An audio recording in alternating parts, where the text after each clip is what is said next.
Hello student, welcome to my YouTube channel Chemistry Was. Myself Ashish Bhaskar, Senior Chemistry Faculty of Chartered Group of Institution। जो आज हम लोग start करेंगे oxy acids of phosphorus. Nitrogen family का ये आपका element है phosphorus. तो इसमें ऑक्साइड्स हम लोग ऑलरेडी कवर कर चुके हैं। नेक्स्ट हम बात करेंगे इसमें ऑक्सी एसिड्स की। तो जो फॉस्फोरस है उसकी जो ऑक्सी एसिड्स हैं उन पे हम बात करेंगे on the basis of their oxidation number. Oxidation number के बेस पे बात करेंगे कि क्वेश्चंस आपके ऑक्सीडेशन नंबर को लेकर डिस्कस किए जाते हैं। तो सबसे पहले हम बात करेंगे जो फॉस्फोरस है वो बेटा बेसिकली यहाँ पे टू टाइप के ऑक्सी एसिड्स जनरेट करता है। ठीक है, two types of oxy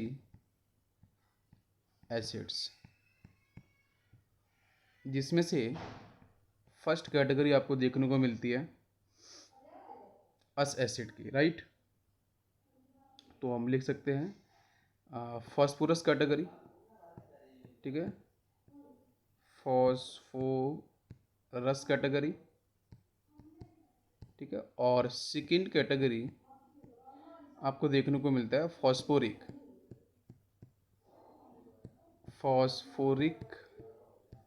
acid category. Phosphorous acid category की बात करते हैं तो यहाँ पे ऑक्सीडेशन नंबर आपको देखने को मिलता है +1 या आपको मिलेगा +3। तो मतलब जो गिवन ऑक्सी एसिड्स हैं कर रहे हैं तो यहाँ पे आपको मिलता है +1 या +3। तो मैं ऐसे बोल सकता हूँ कि given oxy acids of phosphorus, जिसमें से आपको मैं डिफरेंट एसिड्स कैटेगरी की बात करूँगा। तो अगर कोई भी ऑक्सी एसिड्स गिवन है आपको, तो आपको अस कब बोलना, फॉस्फोरस कैटेगरी में कब डालना है और फॉस्फोरिक कैटेगरी में कब डालना है। तो गिवन ऑक्सी एसिड्स का अगर oxidation number central element of phosphorus का अगर +1 और +3 निकल रहा है तो हम लोग डेफिनेटली वहाँ पे फॉस्फोरस एसिड कैटेगरी में उसे डालेंगे। और इसके प्रीफिक्स और सफिक्स में क्या ऐड होगा वो हम डिस्कस बाद में करेंगे अभी आपको। और हम बात करेंगे फॉस्फोरिक सेकंड कैटेगरी में। ठीक है, तो फॉस्फोरिक को अगर लेके बात करते हैं तो यहाँ पे आपको जो सेंट्रल एलिमेंट फॉस्फोरस होगा जिसका ऑक्सीडेशन नंबर बच या तो +4 मिलेगा या फिर आपको मिलेगा +5। अभी ध्यान से सुनना, जब हम बात करते हैं एक ऑर्थोइक एसिड की बात करते हैं तो आपको पता है ये जनरली आपका जो लिखा ना फॉस्फोरिक, ये ऑर्थोइक एसिड कैटेगरी का ही है। ठीक है, ऑर्थोइक एसिड, ये हम लोगों ने prefix suffix for the acids discuss मैंने किए थे। ठीक है, तो किस तरीके से हम वाटर मॉलिक्यूल्स को रिमूव करते हैं, कब वाटर मॉलिक्यूल्स को ऐड करते हैं, कब हम डाइमर फॉर्म को लेकर उसका मोनोमर फॉर्म को जनरेट करते हैं ऑन हीटिंग। तो वहाँ पे आपको मैं अस एक एन डिफरेंट प्रीफिक्स और सफिक्स, ठीक है, वो मैं डिस्कस आपको किए थे, आप प्रीवियस लेक्चर को सर्च कर लो। अभी सिर्फ मैं ये फोकस कर रहा हूँ कि फॉस्फोरस के जो ऑक्सी एसिड्स हैं वो टू कैटेगरीज में आते हैं। पहला आता है कि अगर ऑक्सीडेशन में +1 और आपका +3 में जाएगा तो उसको हम डालेंगे बेटा फॉस्फोरस में।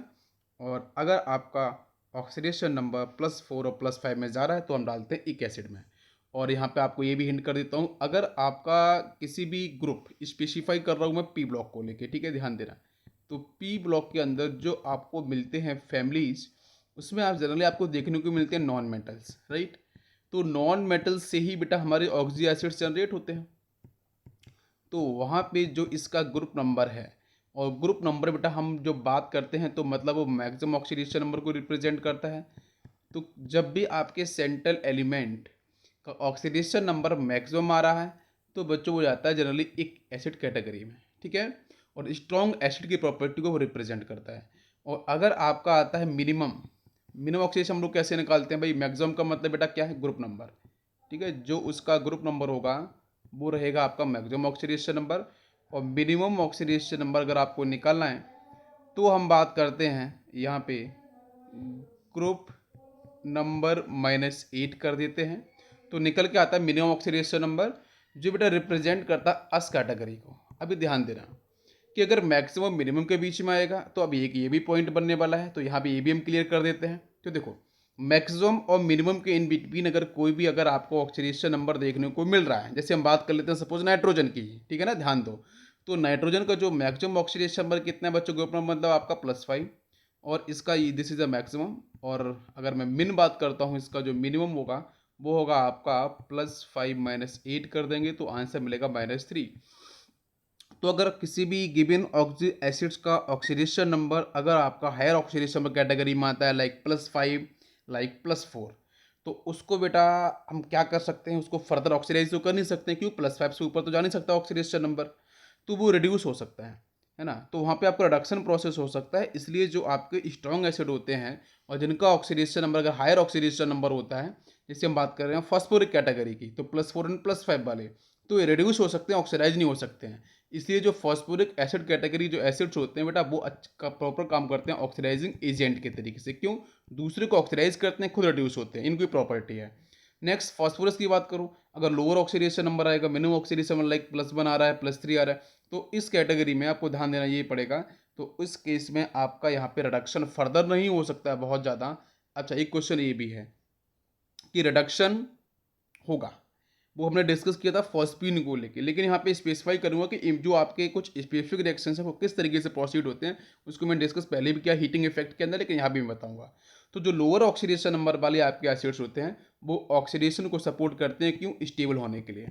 तो जिसकी वजह से वो काम करते हैं बेटा किस तरीके से, रिड्यूसिंग एजेंट की तरीके से, दूसरे को रिड्यूस करते हैं, खुद होते हैं ऑक्सीडाइज। ठीक है, तो इस बेसिक प्रॉपर्टी में हम लोग बात करेंगे। तो मैंने यहाँ पे डिस्कस किया कि हमारे जो एसिड्स हैं फॉस्फोरस के, वो दो कैटेगरी में, एक फॉस्फोरस है, एक आपका फॉस्फोरिक है।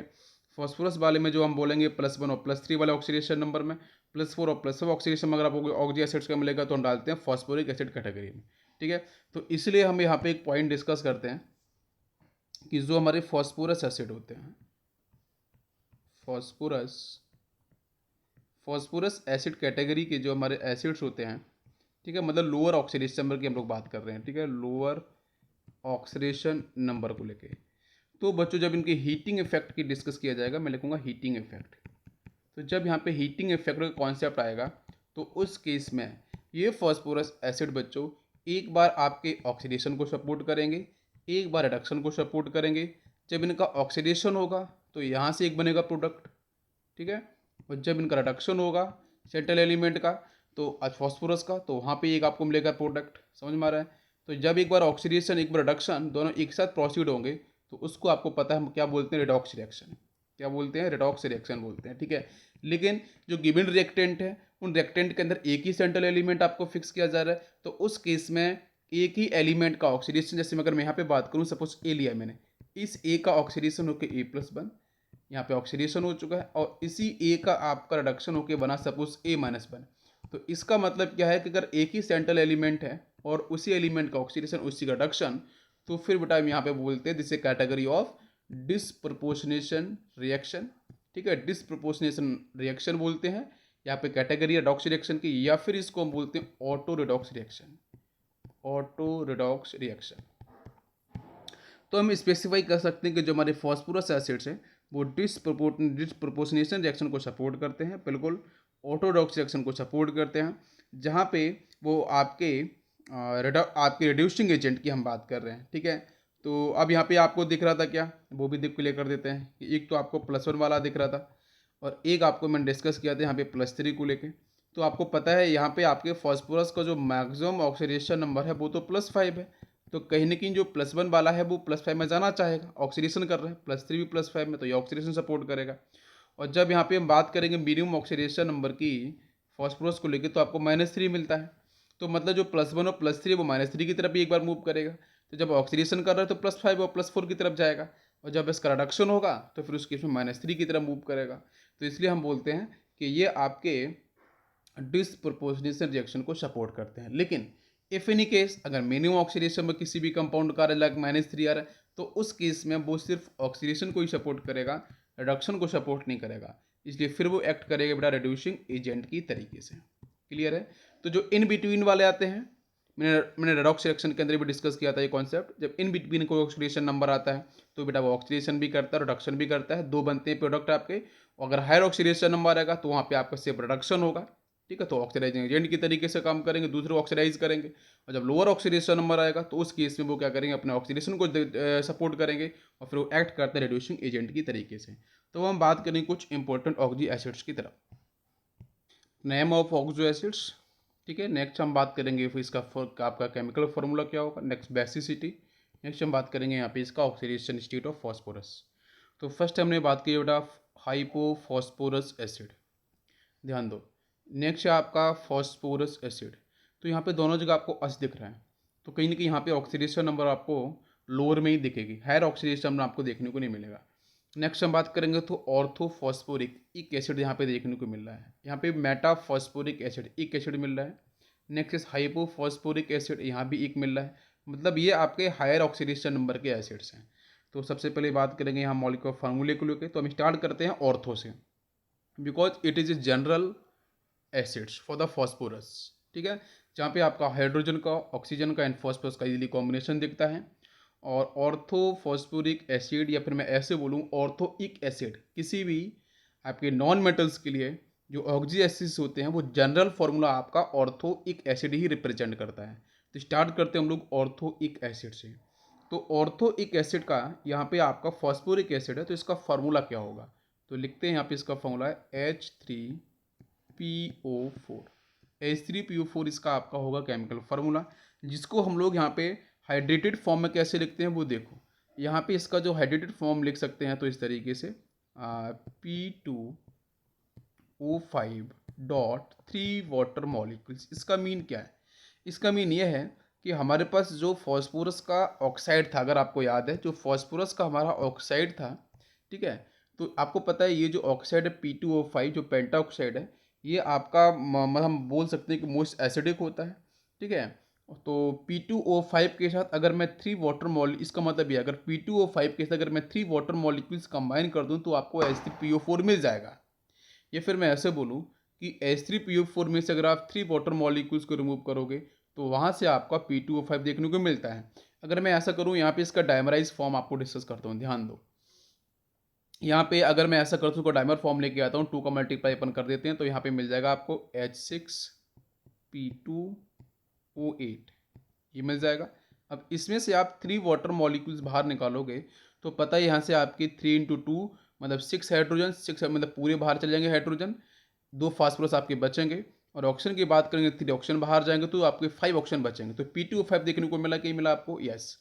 तो हम ऐसे भी बोल सकते हैं कि एक्चुअली P2 जो O5 है it is A anhydride form of phosphoric acid. और कौन सा फॉस्फोरिक आपका है, ऑर्थोफॉस्फोरिक एसिड। ठीक है, तो ये थोड़ा सा आपको ध्यान रखना पड़ेगा। और ये भी आपको मैं क्लियर करता हूँ कि जब भी आपके किसी भी ऑक्साइड का अगर हम अगर वहाँ पे हाइड्रोलिसिस कराते हैं तो जरा वहाँ पे हम ऑक्सीडेशन पहले निकाल देते हैं। तो यहाँ फॉस्फोरस कितना है P2O5 के अंदर, ये हो जाएगा 5 × -2 उधर आपका +10 जाएगा, मतलब +5 आपको देखने को मिल रहा है।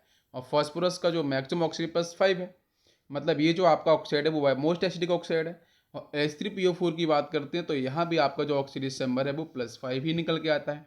इसका मतलब ये हो गया कि यहाँ पे ऑक्सीडेशन नंबर में चेंज नहीं होता है। अगर आप वाटर मॉलिक्यूल्स ऐड करो या वाटर मॉलिक्यूल्स रिमूव करो, वाटर मॉलिक्यूल्स ऐड करना है तो आपको नॉन मेटलिक ऑक्साइड का ऐड करना है, तो जब उसका जो ऑक्सीडेशन नंबर होगा वही सेम ऑक्सीडेशन नंबर आपको देखने को मिलता है उस पर्टिकुलर एसिड के फॉर्मेशन में। ठीक है, तो दोनों के दोनों कैसे आपके स्ट्रॉन्ग एसिड की प्रॉपर्टी को होल्ड करते हैं, चाहे P2O5 हो चाहे आपका H3PO4 हो। क्लियर हो गया। इसके बाद अब हम देखो मूव करते हैं ऊपर की तरफ। तो यहाँ पे मुझे मिल चुका है फॉस्फोरिक एसिड। जरा इसकी बात कर लेते हैं इसकी बेसिसिटी को लेके भी। तो इसकी बेसिसिटी बच्चों यहाँ पे कितनी हो जाएगी, देखते हैं। तो कितने मतलब यहाँ से H+ है आपके रिमूव क्वेश्चन ही है। तो ऑर्थोफॉस्फोरिक में आपके 3 एसिडिक हाइड्रोजन होते हैं, है ना, हमने स्ट्रक्चर की बात करी थी। तो यहाँ पे इसका आंसर कितना होगा, 3 इसकी बेसिसिटी हो जाएगी। एंड ऑक्सीडेशन नंबर तो हम लोगों ने डिस्कस किया पहले, +5 आपका इसका ऑक्सीडेशन नंबर हो जाएगा। नेक्स्ट बात करते हैं हम लोग यहाँ पे फॉस्फोरस को लेके। तो फॉस्फोरस जो एसिड है उसमें हम लोग क्या करते हैं, अगर आपको पता है कि हमारे पास P2O5, मैं जनरल फॉर्म बता रहा हूँ, P2O5 से थोड़ा सा आप मतलब लोअर ऑक्सीडेशन नंबर के आप ऑक्साइड की तरफ मूव करो तो आपको मिलता है P2O3। डिस्कस किया था मैंने ट्राई ऑक्साइड में, ठीक है। तो P2O3, तो P2O3 के साथ यहाँ पे अगर मैं 3 वाटर मॉलिक्यूल्स कंबाइन कर दूँ, ठीक है, तो देखो क्या फॉर्म होगा।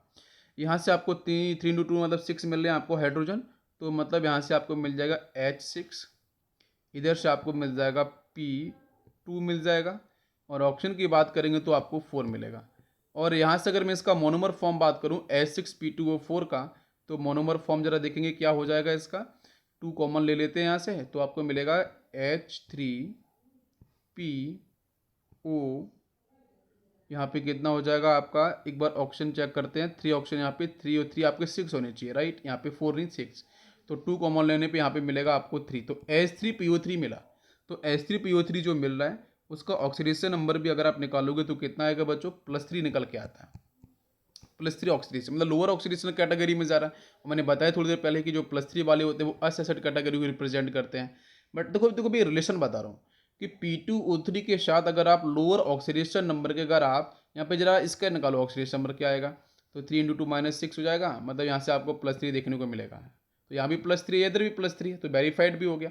अच्छा, अभी क्वेश्चन ये है कि जो लोअर ऑक्सीडेशन नंबर के हमारे जो ऑक्साइड्स होते हैं, नॉन मेटल ऑक्साइड, अगर आप वहाँ पे वाटर मॉलिक्यूल्स कंबाइन करोगे तो जो वहाँ पे आपको ऑक्सी एसिड्स मिलेगा उसका ऑक्सीडेशन नंबर भी आपको सेम मिलेगा। लेकिन अगर लोअर ऑक्सीडेशन में कैटेगरी में है तो फिर अस एसिड कैटेगरी को भी डिफाइन करता है। क्लियर हो गया? ओके। बाकी मैंने एक रिलेशन भी बताया था, आपको याद होगा, ऑर्थो से हम लोग अस कैसे बनाते हैं वो डिस्कस हम लोगों ने पहले किया था। तो आप प्रीवियस लेक्चर को प्लीज आप वहाँ पे देख सकते हो, तो वहाँ पे देखने को हीटिंग इफेक्ट के अंदर मिल जाएगा। अभी हम रिलेशन बात कर रहे हैं इनकी फॉर्मेशन को लेकर भी, ऑक्साइड को रिलेट करके, जहाँ से क्वेश्चन ईजिली बनते हैं। अब बात करेंगे हम लोग हाइपोफॉस्फोरस।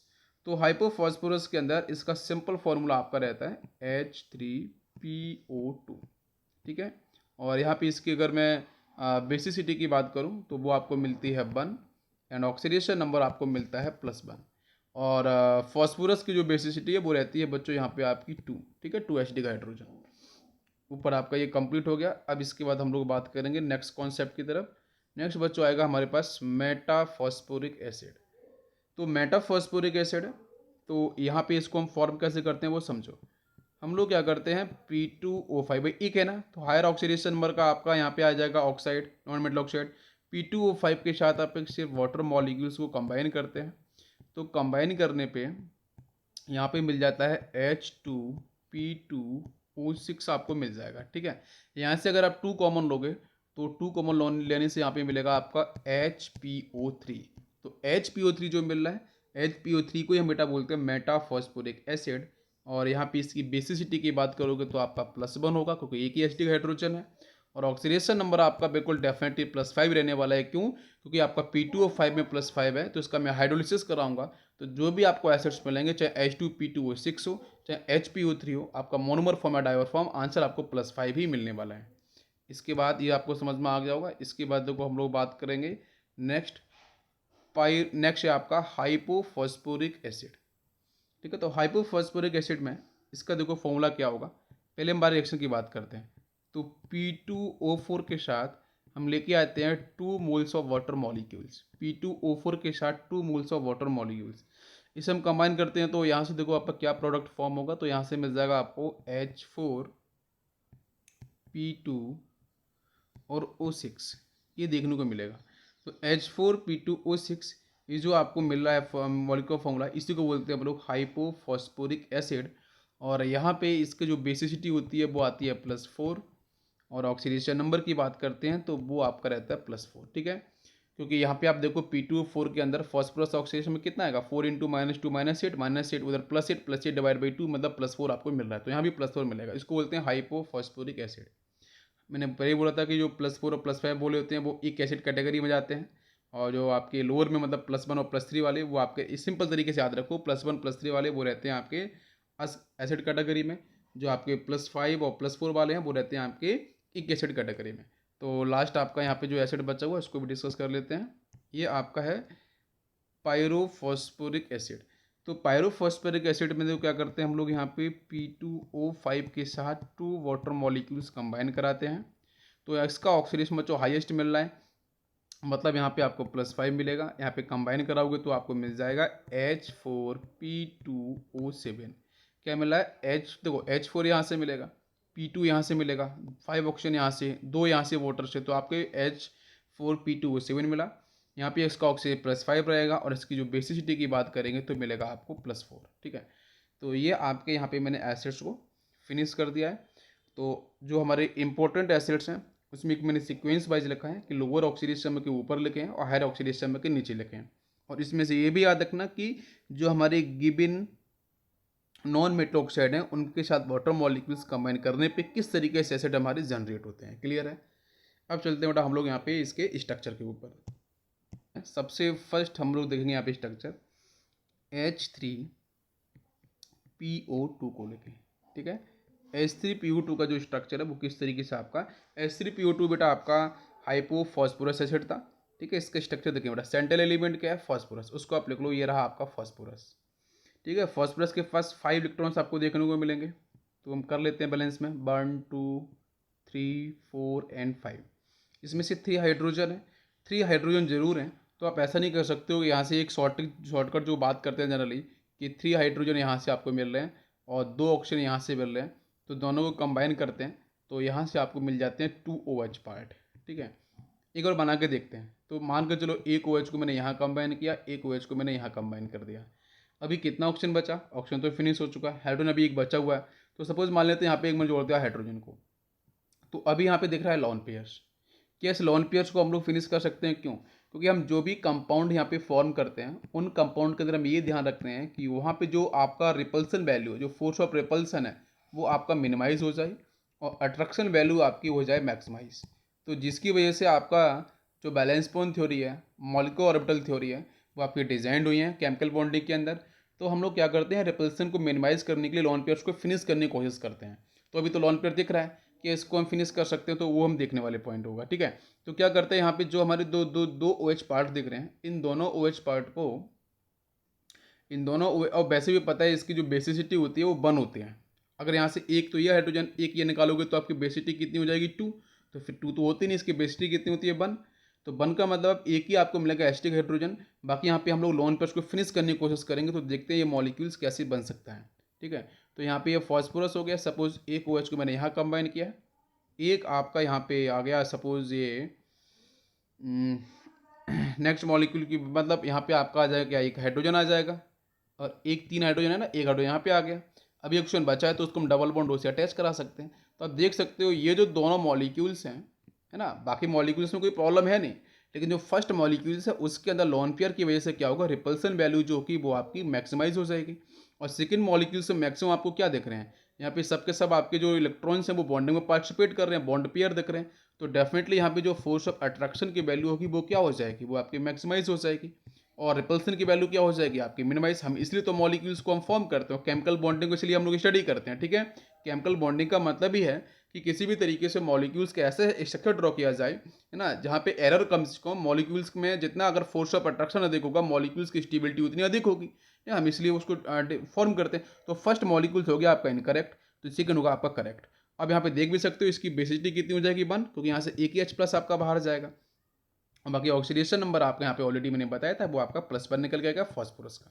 ठीक है, क्लियर है, ये तो हो गया आपका फर्स्ट मॉलिक्यूलर स्ट्रक्चर। अब नेक्स्ट मैं पूछूंगा कि यहाँ पे इसका हाइड्रोजन क्या होगा, सेंट्रल एलिमेंट फॉस्फोरस का। तो देखो यहाँ पे एक सिग्मा, दूसरा सिग्मा, 3 सिग्मा और डबल बॉन्ड है, तो एक में हम पाई काउंट करते नहीं है बॉन्ड पेयर में, एक ही सिग्मा काउंट करेंगे तो N=4 दिख रहा है। 4 का मतलब आपका हो गया sp3 हाइब्रिडाइजेशन। ठीक है, तो आपको H3PO2 क्लियर हो गया। इसके बाद हम बात करेंगे नेक्स्ट एसिड को लेके। तो सेकेंड एसिड हम ले लेते हैं यहाँ पे सपोज H3PO3। ठीक है, ध्यान देना, हम लोग वही पॉइंट पे डिस्कस करेंगे कि किसी भी तरीके से आपका जो रिपल्सन है वो आपका मिनिमाइज हो जाए। ठीक है, तो सेंट्रल एलिमेंट लेते हैं फॉस्फोरस, और यहाँ पे हम बात करेंगे 3 हाइड्रोजन है, 3 ले लेते हैं हाइड्रोजन, और यहाँ पे 3 आपके ऑक्सीजन है। अगर मैं दोनों कंबाइन करूँगा तो यहाँ से आपको 3 OH देखने को मिलेंगे। ठीक है, तीनों OH को सपोज मैं कर रहा हूँ फिक्स, यहाँ पे चेक करना, 1 2 3 4 5 5 इलेक्ट्रॉन्स है ना, तो एक OH यहाँ लगा दिया, दूसरा OH यहाँ लगा दिया, तीसरा OH यहाँ लगा दिया, ये लॉन पेयर। क्या मैं लॉन पेयर को फिनिश कर सकता हूँ? तो जरा सेकंड स्ट्रक्चर को हम बना के देखते हैं। ठीक है, प्रोबेबिलिटी बेस्ड, क्या आपका यहाँ पे लॉन पेयर फिनिश हो सकता है? अगर हो सकता है तो हमारा रिपल्सन मिनिमाइज हो जाएगा, अट्रैक्शन बढ़ जाएगा। और वैसे भी पता है इसकी जो बेसिसिटी होती है बच्चों वो आपकी 2 होती है। तो यहाँ पे 1 2 3 दिख रहे हैं एसिडिक हाइड्रोजन, तो ये तो मॉलिक्यूल्स लगभग आपका बन ही नहीं सकता है। तो इस केस में देखेंगे यहाँ पे आपका जो फॉस्फोरस है उसके साथ 1 2 3 4 5। ठीक है, इसमें हम क्या करेंगे, 2 OH को हम लोग पहले ज्वाइन कर देंगे। ठीक है, एक ऑक्सीजन को हम लोग फ्री क्यों रखेंगे बेटा, ऑक्सीजन के पास 6 बैलेंस इलेक्ट्रॉन्स होते हैं, 2 लेके ऑक्टेट कंप्लीट कर लेगा, इसलिए वो डबल बॉन्ड हो यहाँ पे फिक्स हो जाएगा, और एक बचा हाइड्रोजन आपका यहाँ पे। तो आप चेक कर सकते हो ये फर्स्ट मॉलिक्यूल्स और ये सेकंड मॉलिक्यूल्स में से मोस्ट स्टेबल कौन सा हुआ है, सेकंड वाला। क्यों? सेकंड के पास आपका लॉन पेयर नहीं है, रिपल्सन वैल्यू मिनिमाइज हो चुकी है, अट्रैक्शन वैल्यू बढ़ चुकी है। तो क्योंकि यहाँ पे सबके सब जो इलेक्ट्रॉन्स है वो आपके बॉन्डिंग में पार्टिसिपेट कर रहे हैं, इसका मतलब यहाँ पे एक एसिटिक हाइड्रोजन है, ये दूसरा आपका ये, इसलिए इसकी जो बेसिसिटी कितनी होती है, 2 होती है इसकी बेसिसिटी, और सेकंड जो स्ट्रक्चर आपका करेक्ट है। अब बात करते हैं इसके हाइड्रोजन की, तो वो तो आपको दिख रहे हैं, एक बॉन्ड पेयर, दूसरा बॉन्ड पेयर, तीसरा बॉन्ड पेयर। देखो हम सिंगल बॉन्ड को सिग्मा काउंट करते हैं बॉन्ड पेयर के अंदर, लेकिन पाई बॉन्ड को अभी बॉन्ड पेयर में काउंट नहीं करते हैं, ठीक है ना। तो 1 2 3 और एक आपका यहाँ पे डबल बॉन्ड, तो एक सिग्मा यहाँ से मिलेगा, तो 4। तो दैट्स व्हाई यहाँ पे फॉस्फोरस का जो आएगा आपका हाइड्रेशन बेटा वो क्या होगा, sp3 हाइड्रेशन होगा। क्लियर हो गया। नेक्स्ट आपका मॉलिक्यूल्स लेते हैं acid, oxy acids third, it is H4P2O6। H4P2O6 की हम लोग बात कर रहे हैं, तो this is called hypophosphoric acid. तो हाइपोफॉस्फोरिक एसिड का कैसे बनेगा स्ट्रक्चर देखते हैं। इसके पास 4 हाइड्रोजन है, तो चलो चेक करते हैं बेटा। 4 हाइड्रोजन मैंने यहाँ पे लिख दिए, 6 इसके पास ऑक्सीजन है, मैंने वो भी लिख दिए। दोनों को अगर मैं कंबाइन करता हूँ, ये ऑक्सीजन आपका बेटा 0 नहीं है, तो यहाँ से आपको पता है 4 OH तो देखने को आपको मिल ही जाएंगे, ठीक है ना। 4 OH देखने को मिलेंगे। अब इसके बाद देखेंगे इसके पास 2 आपके फॉस्फोरस हैं, तो स्टार्ट हम लोग करेंगे फॉस्फोरस से ही, ठीक है ना। ओके, नेक्स्ट हम बात करेंगे, यहाँ पे आपके 4 हाइड्रोजन है एंड 6 ऑक्सीजन है, तो 4 OH आप यहाँ पे डिजाइन कर सकते हो। वैसे भी पता है कि आपके ऑक्सीजन जो रहता है उसके पास बेटा 6 वैलेंस इलेक्ट्रॉन्स होते हैं, उसमें से 6 में से आपके एक लोन पेयर ऊपर, एक लोन पेयर नीचे, एक इधर बेटा जुड़ेगा आपका हाइड्रोजन, ठीक है ना। और एक जो इलेक्ट्रॉन आपका फ्री रहेगा उसके साथ आपका ये अटैचमेंट करता है OH पार्ट, हाइड्रोक्सी पार्ट। तो 4 OH आपके बन सकते हैं। बनाते हैं बेटा, हमारे पास 2 फॉस्फोरस है, तो एक फॉस्फोरस यहाँ पे लिख लो, एक आप यहाँ पे लिख लो, सेपरेट। देखो सिंपल लॉजिक बता रहा हूँ। अभी हम इक्वल डिस्ट्रीब्यूशन करेंगे कि भाई ये जो फॉस्फोरस है और इस फॉस्फोरस दोनों पे इक्वल डिस्ट्रीब्यूशन, 5 बैलेंस इलेक्ट्रॉन्स हैं, तो वैसे ही कर लेते हैं 1 2 एंड 3 एंड 4, सपोज ये आपका 5। इसी तरीके से इस पे बात कर लेते हैं, तो यहाँ पे 1 एंड 2 एंड 3 एंड 4, सपोज ये आपका 5 हो गया। अभी देखेंगे यहाँ पे अगर एक्स्ट्रा पार्ट जो भी बचेगा वो हम पी और पी के बीच में लाने वाले हैं, ठीक है। अगर एक्स्ट्रा बचेगा कोई भी एटम, तो नहीं बचेगा तो कोई दिक्कत नहीं। यहाँ पे जरा चेक करो, आपके 4 हाइड्रोजन है और आपके यहाँ पे कितने OH हैं, 4 OH बन रहे थे, तो हम वैसे ही सॉल्व करेंगे।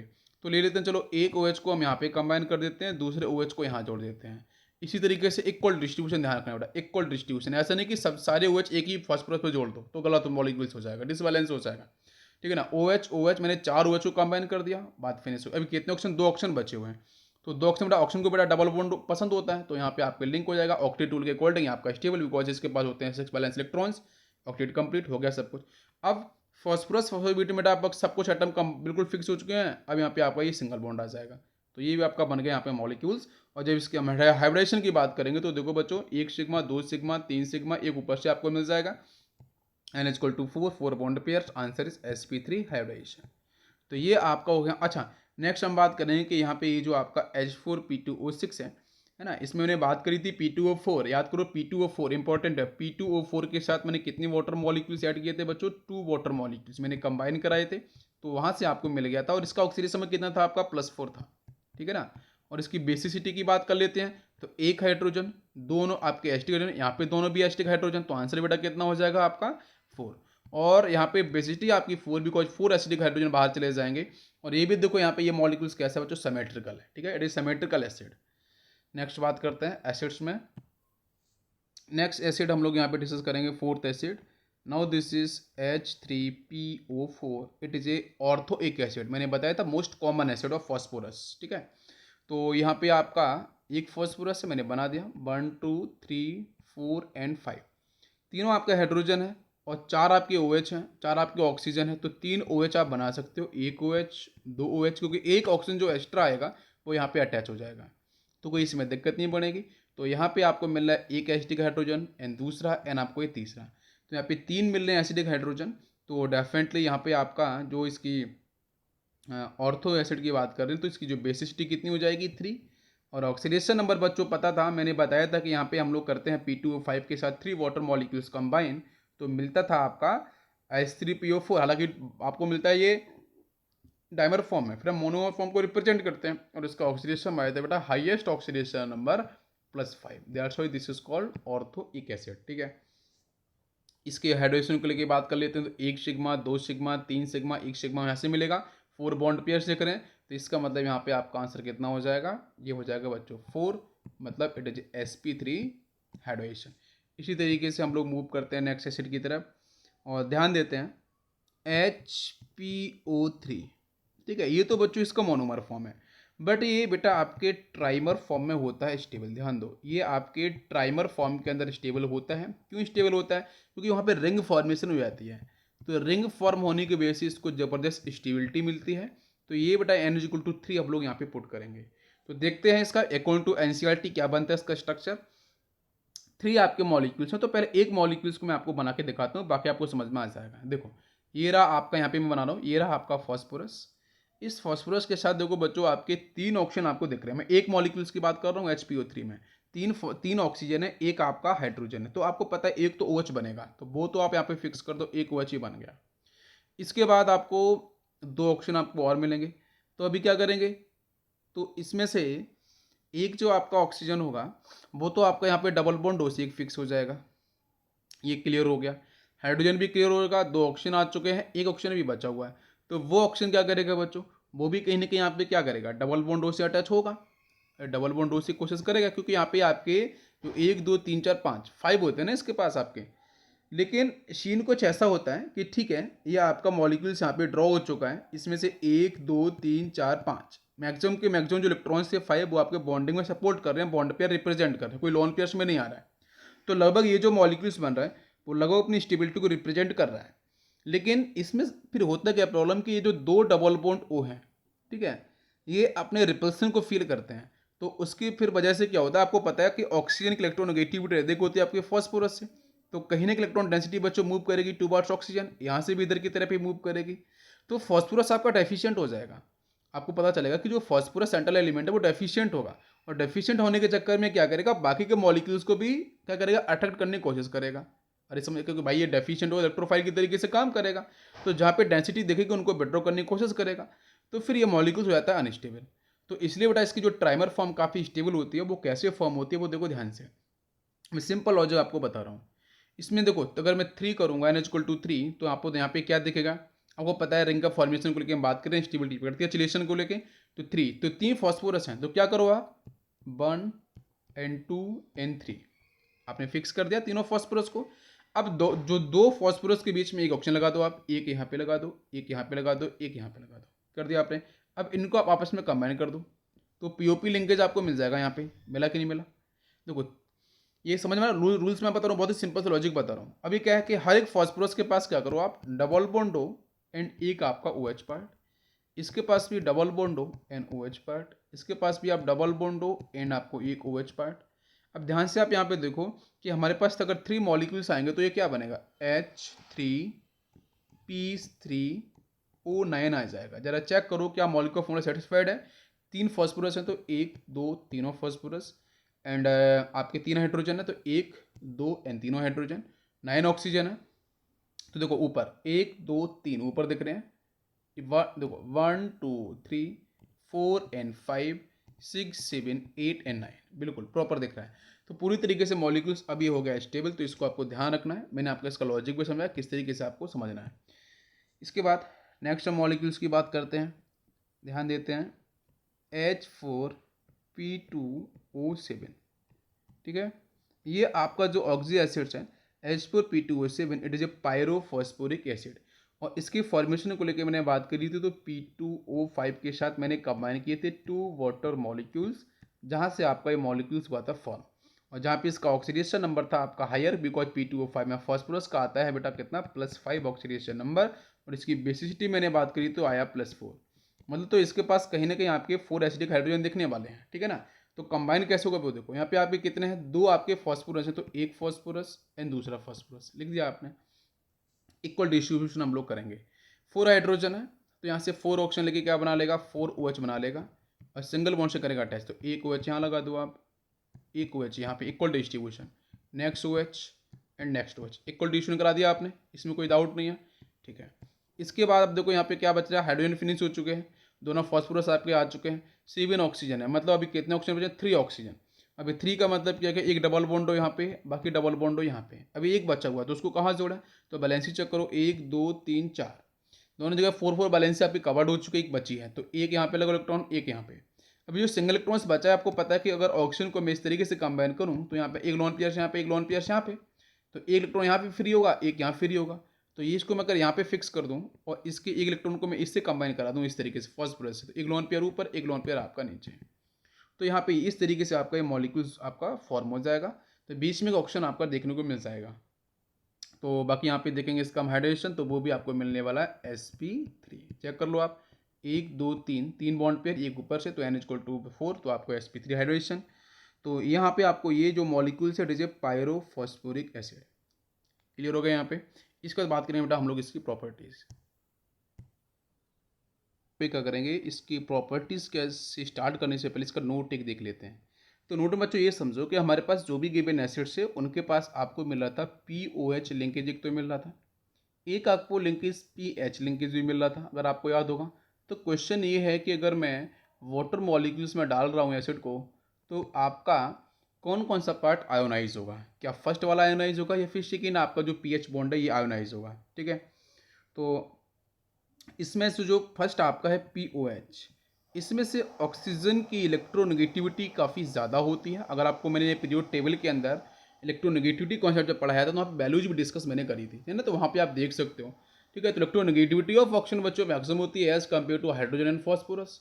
तो इस केस में जो हाइड्रोजन है वो बच्चों आसानी से क्या होगा, आपका आयोनाइज हो जाएगा। क्या आपको मेरी बात समझ में आ रही है? आपका जो हाइड्रोजन है वो आसानी से आयोनाइज हो जाएगा और ऑक्सीजन के पास चार्ज आएगा आपका नेगेटिव, और H+ की फॉर्म में ये बटा क्या होगा, आपका बाहर रिलीज हो जाएगा। ठीक है, अच्छा नेक्स्ट हम देखेंगे पीएच में। तो पीएच के अंदर मैंने बताया था बेटा हिंदुस्तान पेट्रोलियम, अगर आपको याद है इलेक्ट्रोनेगेटिविटी के अंदर, तो इनकी दोनों वैल्यू बच्चों कैसी होती हैं, सेम। जब इलेक्ट्रोनेगेटिविटी की वैल्यू बच्चों काफ़ी क्लोज है तो उस केस में आपका आयंस का फॉर्मेशन या बॉन्ड का आयोनाइज होने का चांस कुछ भी नहीं है। क्यों? जब दोनों इलेक्ट्रोनेगेटिव लगभग इक्वल है तो इलेक्ट्रॉन डेंसिटी का जो मूवमेंट है, ये जो आपको बॉन्ड पेयर यहाँ पे दिख रहा है, जो आपके इलेक्ट्रॉन्स यहाँ पे शेयर्ड हो रहे हैं, इनका मूवमेंट ना तो बच्चों आपका फॉरवर्ड होगा नहीं बैकवर्ड होगा। हम बोल सकते हैं नहीं टू बार्स आपका फॉस्फोरस होगा नहीं आपका हाइड्रोजन होगा। जब इलेक्ट्रॉन डेंसिटी का मूवमेंट नहीं है, जो आपके शेयर्ड इलेक्ट्रॉन का ही मूवमेंट नहीं है, तो फिर यहाँ पे किस तरीके से आयंस आयोनाइज होंगे, तो नहीं हो सकते हैं। ठीक है, इसलिए यहाँ पे आपका जो पीएच आपका जो बॉन्ड है वो आपका आयोनाइज नहीं होगा। क्लियर हो गया। नेक्स्ट हम बात कर रहे थे, जरा ध्यान दो कि यहाँ पे आपको एक फॉस्फोरस डबल बॉन्ड हो, जनरली ये देखने को मिल रहा था। जरा इस पर भी बात कर लेते हैं कि जो हमारे एसिड्स है उसमें P डबल बॉन्ड O भी देखने को मिल रहा था। तो आपको पता है कि हमारा सेकेंड, देखो नाइट्रोजन फैमिली का सेकेंड एलिमेंट है। जब ये सेकेंड एलिमेंट है तो बच्चों इसके पास क्या मिलता है, D ऑर्बिटल्स मिलते हैं बैक एंड, आपको पता है। अब ऑक्सीजन तो बेटा क्या है आपका फर्स्ट एलिमेंट है, तो इसके पास D आपको देखने को मिलेगा नहीं, P जरूर देखने को मिलेगा। तो जो डबल बॉन्ड बन रहा है उसके पीछे रीजन की मैं बात कर रहा हूँ, इसमें से एक सिग्मा है एक आपका पाई है। तो सिग्मा का मतलब बेटा क्या है, आपका हेड टू हेड ओवरलैपिंग से फॉर्म हो जाएगा, उसमें कोई आपको प्रॉब्लम है ही नहीं, है ना, पी पाई आपका हो जाएगा। लेकिन जो पाई बन रहा है उसके पीछे लॉजिक समझो। तो पाई बॉन्ड के अंदर बेटा फॉर्मेशन होने के पीछे आपको क्या रीजन दिख रहा है, तो यहाँ पे लेटरल ओवरलैपिंग होगी आपकी, ये तो पता है आपको। मैं ले लेता हूँ लेटरल ओवरलैपिंग, या फिर आप बोल सकते हो साइड वाइज ओवरलैपिंग, बात एक ही है। साइड वाइज बोलो या फिर आप लेटरल बोलो। ठीक है, तो ये ओवरलैपिंग होगी लेकिन किसके बीच में होगी, तो देखो मैं बोलूँगा कि जो ऑक्सीजन है उसका बच्चों क्या आएगा, उसके पास डी तो नहीं है, सिर्फ पी आएगा। ठीक है, और जो आपका फॉस्फोरस है वो सेकेंड एलिमेंट है, मैं पाई बॉन्ड की बात कर रहा हूँ, तो उसके पास से बच्चों आपका डी आएगा। ठीक है, तो इधर से डी पाई इधर से पी पाई, क्या आपको मेरी बात समझ में आ रही है? तो यहाँ से P और D जो ऑर्बिटल्स हैं उसके बीच में आपकी लेटरल या साइडवाइज ओवरलैपिंग होने से बच्चों क्या बन जाएगा, आपका बनेगा पाई बॉन्ड। क्या मेरी बात समझ में आ रही है? सिग्मा के पीछे रीजन आपको पता है, P ऑर्बिटल से P कंबाइन करेगा आसानी से आपका यहाँ पे सिग्मा बन जाएगा। पाई के पीछे रीजन आप समझ लो, पी पाई जो डी पाई बॉन्ड बन रहा है उसके पीछे रीजन आपको बता दिया। यहाँ पे आपको जो डी ऑर्बिटल्स है वो फॉस्फोरस की तरफ से आएगा, है ना, और जो पी ऑर्बिटल से वो आएगा ऑक्सीजन की तरफ से, लेटरल ओवरलैपिंग हो जाएगी और होने के बाद यहाँ पे आपको मॉलिक्यूल्स मिलेगा। अब जहाँ पे हम ये भी बात करते हैं बैक बॉन्डिंग भी आपको देखने को मिल जाती है, तो बैक बॉन्डिंग का भी कॉन्सेप्ट रहता है यहाँ पे। ठीक है, तो वो रीजन आपका रहता है पी पाई डी पाई। ठीक है, तो कोई क्वेश्चन पूछे कि कौन सा बैक बॉन्डिंग आपका यहाँ पे पी डबल बॉन्ड के अंदर, आंसर करना आप पी पाई डी पाई बैक बॉन्डिंग, पी पाई डी पाई बैक बॉन्डिंग आप लोगों को टिक करना है। इसके बाद हम करेंगे बेटा इनकी प्रिपरेशन की, जो हमारे पास ऑक्सो एसिड से फॉस्फोरस के वाले हाइपोफॉस्फोरस एसिड, या फिर बेटा इसका एक नाम और होता है, this is also called phosphonic acid. ठीक है, फॉस्फोनिक एसिड के नाम से भी इसे हम लोग क्या करते हैं, कॉल करते हैं। तो देखेंगे सबसे पहले इसका आपका जो केमिकल फार्मूला है वो बेटा रहता है H3PO2, हम लोगों ने अभी इसका स्ट्रक्चर भी डिस्कस किया था। तो देखते हैं सबसे पहले इसका हम लोग प्रिपरेशन। तो प्रिपरेशन के लिए बेटा इंपॉर्टेंट पार्ट ये है कि आपको पता होना चाहिए ब्रेटा सॉल्यूशन, ठीक है, BARYTA। ये मैंने आपको लगभग 3-4 बार तो डिस्कस मैंने कराई है। जब मैं आपको एस ब्लॉक पढ़ा रहा था तो वहाँ पे डिस्कस किया था। तो बेटा सॉल्यूशन बच्चों क्या होता है आपका, बेरियम हाइड्रोक्साइड, ठीक है, OH ट्वाइस। यस, तो हम ब्रेटा सॉल्यूशन को हीट करते हैं और हीट करेंगे, लेकिन ध्यान ये रखना है कि हम वाटर मॉलिक्यूल्स भी इसमें रहना चाहिए और आपका फॉस्फोरस भी कंबाइन होना चाहिए। और कौन सा फॉस्फोरस बच्चों, वाइट फॉस्फोरस, बिकॉज उसकी रिएक्टिविटी कैसी होती है आपकी, मैक्सिमम होती है। तो वाइट फॉस्फोरस के साथ बीटा सोल्यूशन को हम लोग पहले हीट करते हैं इन फर्स्ट स्टेप। तो देखते हैं क्या होता है। तो ये हो गया BaOH twice plus white phosphorus, एन यहाँ पे एक्वस मीडियम रहता है, मतलब वाटर मॉलिक्यूल्स। तो आपको पता चलना चाहिए यहाँ पे ये आपका जो फॉस्फोरस है वो बच्चों क्या करेगा, वाटर मॉलिक्यूल से कंबाइन करेगा। तो आपको पता है यहाँ पे बनने वाला है पहले आपका एक ऑक्साइड डेवलप होने वाला है। अब वो क्वेश्चन है कि कौन सा ऑक्साइड आपका डेवलप होने वाला है, क्लियर है। तो यहाँ पे आपको देखने को मिलता है बच्चों P2O4, ध्यान दो P2O4 देखने को मिलता है। ये वाटर मॉलिक्यूल्स बच्चों एक्वस में है, एक्सिस के अंदर रहेगा। तो फिर से बच्चों ये क्या करेगा, ये वाटर मॉलिक्यूल्स फिर से इसे कंबाइन करेगा। तो यहाँ बच्चों आपका ये कन्वर्ट हो जाता है, ध्यान दो, एक एसिड के अंदर। और बेटा वो आपका रहता है H4P2O6। ये डिस्कस मैंने किया था अभी। ये बेटा होता है हाइपोफॉस्फोरिक एसिड। अब ये hypophosphoric acid is combine with बेटा सॉल्यूशन BaOH ट्वाइस। तो फिर यहाँ से आपको जो आंसर मिलता है, ध्यान दो मैंने स्टेप बता रहा हूँ पूरी। Phosphorus first combine water molecules, तो आपका बनेगा नॉन मेल्टिंग ऑक्साइड। फिर यहाँ से आपका ये वाटर मॉलिक्यूल्स कंबाइन करेगा तो ये स्टेप पहुँचेगी आपके यहाँ तक। अब एसिड बेस रिएक्शन है, एसिड है ऊपर का बेस है, एसिड बेस रिएक्शन है। तो यहाँ से आपको एक सॉल्ट मिलने वाला है। तो अब देखो क्वेश्चन यहाँ से क्या बनता है वो समझो आप। मैं क्वेश्चन की तरफ मूव कर रहा हूँ। यहाँ पे जो आपको एसिड मिल रहा है, ठीक है, जरा उसके ऑक्सीडेशन नंबर की तरफ मूव करके देखते हैं। तो यहाँ पे ऑक्सीजन बेटा ऐसा कितना मिलता है, +4 देखने को मिलता है। तो कहीं ना कहीं ये जो हमारा एसिड है बेटा वो +5 की तरफ जाना चाहेगा, स्टेबिलिटी की तरफ। अरे बात क्लियर हो रही है क्या। तो ये क्या करता है, एक बार ऑक्सीडाइज भी होता है, एक बार आपको रिड्यूस भी होता है। तो फिर यहाँ से भी कंबाइन करता है। तो एक तो बेटा आपका रिडक्शन होने पे एक तो आंसर मिलता है, ध्यान दो बच्चों, PH3। जनरली बच्चों उसको रट्टा मारने की कोशिश करते हैं कि बीटा सोल्यूशन के साथ आपका फॉस्फोरस का वाटर आएगा तो यहाँ से PH3 फॉर्मेशन हो जाता है। और सेकेंड आपको यहाँ से मिल जाता है आपका बेरियम हाइपोफॉस्फाइड, मतलब ये हो जाएगा BaH2PO2 इसका ट्वाइस, ठीक है। ये हो गया आपका बेरियम हाइपो, बेटा लिख लो यहाँ पे, इट इज ए बेरियम हाइपोफॉस्फाइड, ठीक है। बेरियम हाइपोफॉस्फाइड देखने को मिलेगा, एक मिलेगा आपको फॉस्फिन गैस, ठीक है। तो एक ये समझो आप, यहाँ पे इसका +4 ऑक्सीडेशन नंबर था, एक बार आपका ये ऑक्सीडाइज हो चुका है, एक बार आपका रिड्यूस हो चुका है। ये आपको आंसर मिल गया है, पहली स्टेप समझो। अभी ये जो आपका यहाँ से जो मिला है बेरियम हाइपोफॉस्फाइड, ये बच्चों फर्दर कंबाइन करता है आपके एसिड के साथ H2SO4। और ये जो हमारा एसिड है बच्चों वो कैसा है, डाइल्यूट है। कैसा है, डाइल्यूट एसिड है। इसे कंबाइन करेगा तो फिर यहाँ से बच्चों पता है बेरियम, उधर से सल्फेट यहाँ से, तो फटाफट से एक पॉजिटिव नेगेटिव पार्ट कंबाइन होकर बनाएगा बेरियम सल्फेट। और आपको पता है कि बेरियम सल्फेट तो बच्चों व्हाइट PPT, आपको PPT में डिस्कस करा था। तो ये PPT की फॉर्म बच्चों आपका सेटल डाउन हो जाएगा। तो इट इज़ इनसॉल्युबल, ये आपका इनसॉल्युबल बन जाएगा।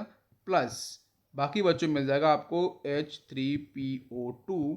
और यही बच्चों क्या है आपका रिस्पेक्टिव एसिड से जो हम लोग बात करते हैं H3PO2 को लेके। तो ये बच्चों आपको इसको हम कर सकते हैं फिल्टर, ठीक है। इसको हम फिल्ट्रेट प्रोसेस है, इसको हम सेपरेट आउट कर सकते हैं। तो आसानी से आपको मिलेगा H3PO2। तो पूरे प्रोसेस को समझने की कोशिश करेंगे हम लोग कि सबसे पहले क्या है, ब्रेटा सॉल्यूशन कंबाइंड विद आपका white phosphorus in aqueous solution. Process क्या होगा वो आपने समझ लिया, एसिड बेस रिएक्शन।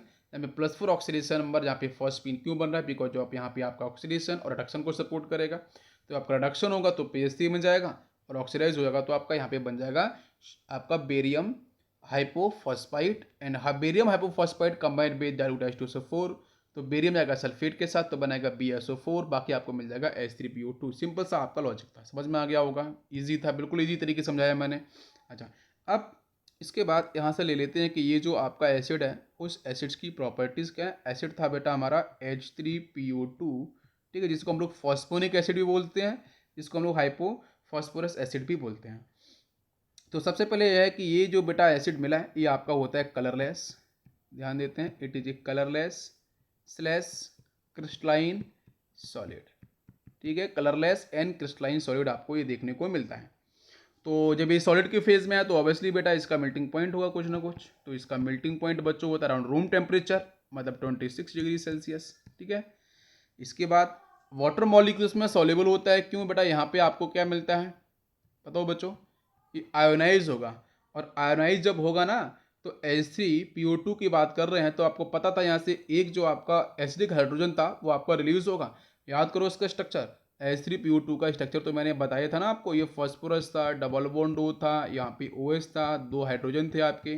तो ये वाला एसिडिक हाइड्रोजन आपका आयोनाइज हो जाएगा वाटर मॉलिक्यूल डालते ही, क्योंकि बिकॉज इज एसिडिक हाइड्रोजन। तो H+ की फॉर्म फटाफट से आपका बाहर चला जाएगा। अरे क्लियर हो रहा है। तो यहाँ पे आसानी से वाटर मॉलिक्यूल्स में ये सॉलिबिलिटी को रिप्रेजेंट करता है। कॉन्सेप्ट समझ में आ रहा होगा। अच्छा, सेकेंड प्रॉपर्टी की बात करते हैं कि ये जो एसिड है वो अपना एसिडिक नेचर को भी शो करता है। और शो करेगा तो आपको पता है कि H3PO2 ये वीक एसिड कैटेगरी में जाएगा। तो यहाँ से आपको इक्विलिब्रियम का साइन मिलेगा, H+ एन रिलीज करेगा और मिलेगा H2PO2-1। ये -1 के बेटा नेगेटिव इलेक्ट्रॉन, ये जो नेगेटिव चार्ज इलेक्ट्रॉन किसका है बेटा, हाइड्रोजन का ही है। ठीक है ना। तो इसका बेटा नाम क्या होगा इस एनायन का, दिस इज कॉल्ड हाइपोफॉस्फाइट। ठीक है, हाइपोफॉस्फाइट PHIT, हाइपोफॉस्फाइट आयन इसका आपका नाम होगा। नेक्स्ट हम प्रॉपर्टी की बात करते हैं। अगर मैं इसको हीट करूंगा तो हीट करने में बच्चों ये क्या प्रोड्यूस करेगा, अरे भाई एसिड है तो एसिड है। अब मैंने हीटिंग इफेक्ट पता होगा आपको कि जब इस एसिड को हम लोग हीट करेंगे तो यहाँ पे पहले इसका ऑक्सीडेशन नंबर चेक करके देख लेते हैं। तो जरा चेक करो यहाँ पे इसका ऑक्सीडेशन नंबर बच्चों कितना आएगा, आपका H3PO2 है तो इसका ऑक्सीडेशन नंबर बच्चों फॉस्फोरस का आ जाएगा आपका +1। अभी देखो जो लोअर ऑक्सीडेशन नंबर है तो वहाँ पे आपका डिसप्रोपोर्शनेशन होने वाला है। तो एक बार आपका रिडक्शन, एक बार ऑक्सीडेशन। जब इसका रिडक्शन होगा तो बच्चों बनेगा आपको PH3। आपको पता ही, मैंने अभी ऊपर डिस्कस भी किया था, प्रीवियस लेक्चर याद करो बच्चों, जब हीटिंग इफेक्ट आपको बताया था इनऑर्गेनिक मैकेनिज्म में, तो वहाँ भी डिस्कस किया था फॉस्फीन। ठीक है, तो ये तो PH3 बन जाएगा। और दूसरा आपका यहाँ पे ऑक्सीडाइज होके जो कंपाउंड बनेगा वो बने बेटा क्या बनेगा बताओ आंसर, आपके ऑर्थोइक एसिड बनेगा। तो फटाफट से आंसर टिक कर दो, H3PO4 हो गया। एक बार ऑक्सीडेशन, एक बार आपका रिडक्शन। तो ये जो रिएक्शन है वो आपकी डिसप्रोपोर्शनेशन रिएक्शन है, फिर ऑटोडेडॉक्स रिएक्शन को ही सपोर्ट कर रही है। तो हीटिंग इफेक्ट क्लियर हो गया। अच्छा, इसके बाद देखो यहाँ पे बच्चों ये जो हमारा एसिड है, इस एसिड का बच्चों क्या है, ऑक्सीडेशन को सपोर्ट कर रहा है। ठीक है, रिडक्शन को भी सपोर्ट कर रहा है। तो पहले तो क्वेश्चन ये होगा कि यहाँ पे इसका +1 जो ऑक्सीडेशन नंबर है उसके अकॉर्डिंग अगर आप देखोगे तो यहाँ पे स्टेबल होने के लिए ऊपर की तरफ मूव करेगा।